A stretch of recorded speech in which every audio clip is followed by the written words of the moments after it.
नमस्कार दोस्तों, स्वागत है आप सभी का हमारी एक और नॉलेजेबल वीडियो में। जी हां दोस्तों, अब यह कहना बिल्कुल भी गलत नहीं होगा कि ट्रंप के द्वारा भारत पर टैरिफ लगाने की घटिया चाल अब उन पर ही भारी पड़ चुकी है। और ट्रंप की यह चाल उनके ऊपर ही भारी इसलिए भी पड़ चुकी है क्योंकि भारत के साथ वैश्विक उथल पुथल के बीच रूस ने अब भारत का खुलकर समर्थन करने के लिए एंट्री ले ली है। और कुछ दिन पहले जहां रूस ने अपने टेरिटरी से गुजरने वाली सीपीसी पाइपलाइन, जिसे अमेरिका की कंपनियां ऑपरेट करती हैं, उसे काटने की धमकी दी, तो वहीं अब नाटो की गलत पॉलिसी का इस्तेमाल करते हुए जिस तरीके से अमेरिका ने रूस के खिलाफ सबमरीन तैनात की थी, उसे खफा होकर रूस ने तुरंत ही बड़ा फैसला लेते हुए अमेरिका के साथ साइन की गई न्यूक्लियर टेरिटरी यानी कि परमाणु समझौते को तत्काल पूर्ण से रद्द कर दिया है। अब आपके मन में यह सवाल जरूर होगा कि क्या रूस और अमेरिका के बीच में कोई न्यूक्लियर डील भी थी? तो इसका जवाब है हाँ। लेकिन आखिर इस डील में क्या था, इसे आगे बताने वाले हैं। लेकिन इसमें भी एक कमाल की बात है जिसे सुनकर आप खुश हो जाएंगे। जी हां दोस्तों, क्योंकि इसी बीच रशियन मीडिया के हवाले से यह खबर निकलकर सामने आई है कि भारत के national security adviser Ajit Doval ji की रूस यात्रा शुरू हो चुकी है। तो चलिए आपको बताते हैं इस पूरी वीडियो में पूरी जानकारी कि आखिरकार यह सब खबरें क्या हैं और इनका हाल ही हुई घटनाओं से क्या संबंध है। लेकिन उससे पहले वीडियो को एक लाइक करके चैनल को सब्सक्राइब जरूर कर लीजिए ताकि आगे भी हमारे द्वारा लाई गई ऐसी ही मजेदार जानकारी आपको हम पहुंचा सकें। और इसी घटनाक्रम के तुरंत बाद जब सारे वेस्टर्न देश चिंता में डूबे थे, तब भारत ने चुपचाप एक चाल चल दी और एनएसए अजीत डोभाल यानी भारत की कूटनीति के सबसे चतुर खिलाड़ी अचानक रूस में प्रकट होते हैं अपने टैरिफ के मुद्दे को गर्म करने के लिए, जिसे अमेरिका बिना किसी ठोस मानक का पालन किए भारत पर लगाते चला जा रहा है। इस संधि के तहत दोनों देशों ने वादा किया था कि वे अपने परमाणु हथियारों की संख्या सीमित रखेंगे और अधिकतम 10,550 न्यूक्लियर वॉरहेड ही हर देश रख सकता है। बैलिस्टिक मिसाइल, सबमरीन, बम वर्षक यानी बॉम्बर्स और लॉन्च पैड की संख्या भी तय होगी। दोनों देश एक दूसरे की न्यूक्लियर साइट्स का निरीक्षण यानी इंस्पेक्शन कर सकते हैं। यह एक तरह से अमेरिका और रूस के बीच न्यूक्लियर हथियारों को कंट्रोल में रखने का समझौता था, जिससे तीसरे विश्व युद्ध जैसे हालात न बने। हालांकि इस समझौते को पिछले कुछ सालों से ही रूस या फिर अमेरिका दोनों के द्वारा नहीं माना जा रहा है।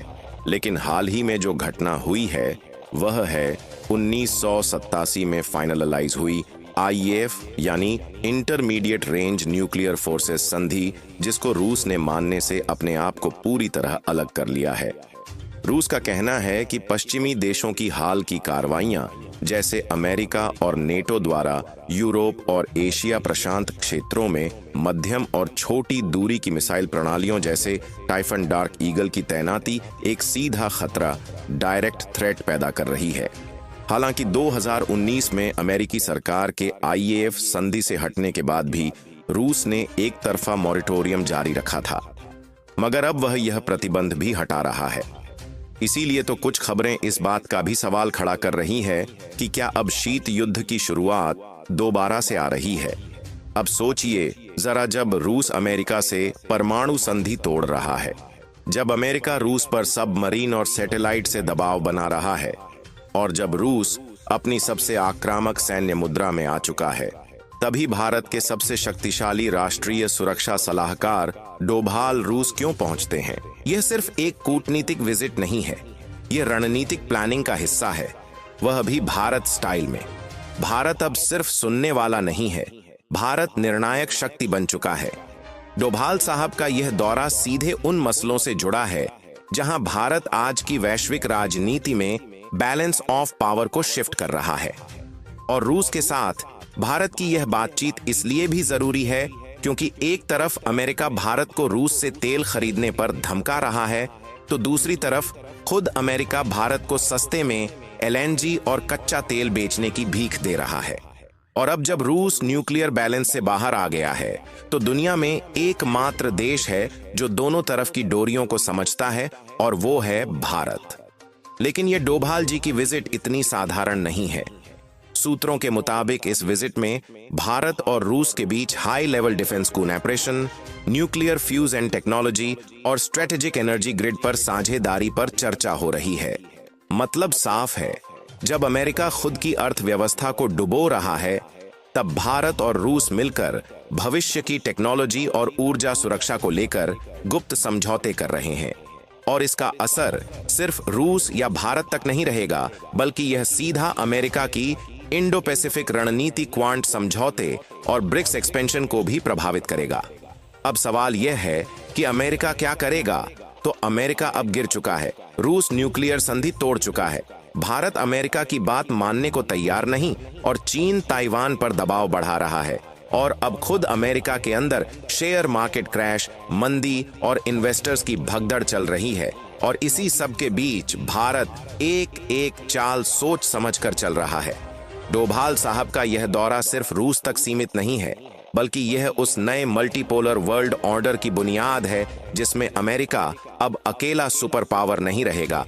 और इसीलिए अमेरिका अब बौखलाया हुआ है, जिससे ट्रंप के करीबी सूत्र कह रहे हैं कि अगर भारत ने रूस के साथ न्यूक्लियर एनर्जी सेक्टर में सहयोग शुरू किया, तो अमेरिका भारत पर 500% टैरिफ जैसे कदमों की धमकी भी दे सकता है। फिलहाल कुछ भी हो, ऑलरेडी भारत की महाराष्ट्र और रूस के बीच एक MOU साइन हुआ है, जिसमें thorium based small modular reactor बनाए जाएंगे, क्योंकि न्यूक्लियर के काफी ज्यादा इंडस्ट्रियल यूज भी भारत में है। तो दोस्तों, आपको क्या लगता है, क्या भारत को अब खुले तौर पर रूस से न्यूक्लियर एग्रीमेंट कर लेना चाहिए? अपनी राय नीचे कमेंट बॉक्स में हमें जरूर बताएं और वीडियो को लाइक करके शेयर करिए, ताकि आपके दोस्तों और संबंधियों को भी पता चले कि अब भारत वैश्विक शक्ति का सिर्फ मोहरा नहीं, बल्कि असली खिलाड़ी बन चुका है। साथ ही नए हैं तो चैनल को सब्सक्राइब जरूर कर लें। धन्यवाद। जय हिंद, जय भारत।